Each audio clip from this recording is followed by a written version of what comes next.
আমি রুবেল ভাইয়ের কাছে আসতেছি। রুবেল ভাই, আপনি আসলে শেষ কি দেখছেন, বা ইসরায়েল কি করবে? ইসরায়েল কি একাই হয়ে যাবে, নাকি যুক্তরাষ্ট্র তার কথা যা বলছে সেটি আসলে কথার কথা? যুক্তরাষ্ট্রের কথা একটা, আর ট্রাম্পের কথা আরেক রকম আর কি, ঠিক আছে?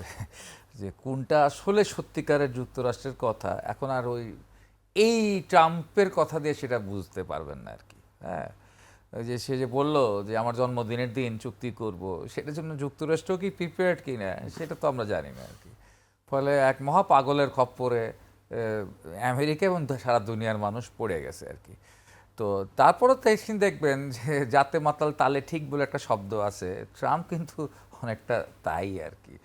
খুব পাগলামি করতেছে, কিন্তু ঠিক ঠিক জায়গায় যখন যেটা স্ট্রোক করা দরকার, যখন যে কনস্পিরেসিটা করা দরকার, যখন যে স্ট্রোকটা দেওয়া দরকার, তখন সে সেই স্ট্রোকটা দিচ্ছে আর কি।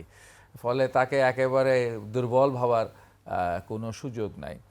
তো এখন একটা প্রশ্ন হচ্ছে যে ইসরায়েল আপনার হচ্ছে গিয়ে থামবে কিনা, ঠিক আছে? আমেরিকাকে থামতে হবে বা ট্রাম্পকে থামতে হবে, এটা আমরা নিশ্চিত হয়ে গেছি। হ্যাঁ, এখন ট্রাম্পের যে অবস্থা দাঁড়াইছে, এক সময় সে মনে করছিল এই যুদ্ধই তাকে, যে মধ্যবর্তী যে নির্বাচন রয়েছে, তার হাউস অফ রিপ্রেজেন্টেটিভের যে নির্বাচন রয়েছে, সেই নির্বাচনের বৈতরণী সে পার করে দিবে, জনপ্রিয়তা তুঙ্গে উঠে যাবে তার, ঠিক আছে, এই হচ্ছে গিয়ে যুদ্ধ দিয়ে। কিন্তু সেটা দিয়ে দেখতেছে যে তার জনপ্রিয়তা উল্টা ধস নেমেছে আর কি। ফলে তার জন্য এখন এটা হলো গলার কাটা হয়ে গেছে।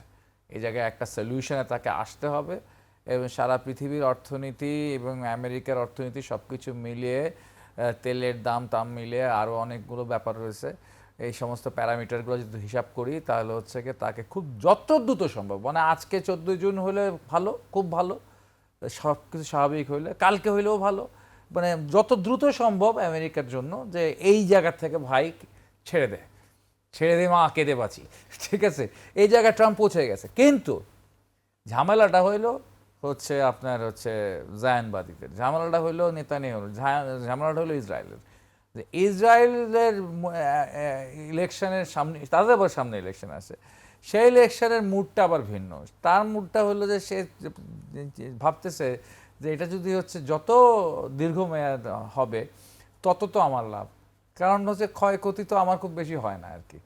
আমি তো আমেরিকার থেকে ভালো সমর্থন পাচ্ছি, ভর্তুকি পাচ্ছি, টাকা পয়সা পাচ্ছি।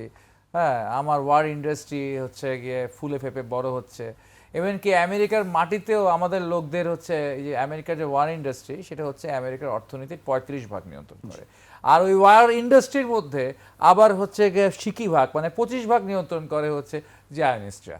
ফলে যত বোমা পড়বে, যত আপনার দেখা যাচ্ছে কি এখানে এত ডলার খরচ হয়ে গেছে, সবাই খুব হাহাকার করতেছে। হ্যাঁ, কিন্তু দেখুন এই এত ডলারটা যাচ্ছে কোথা থেকে? রাষ্ট্রীয় কোষাগার থেকে আমেরিকার যাচ্ছে। এই টাকাটা কোথা থেকে জেনারেট হচ্ছে? এটা জনগণের ট্যাক্সের টাকা, জনগণের, অর্থাৎ জনগণের ট্যাক্সের টাকা খরচ হচ্ছে কতিপয় যুদ্ধ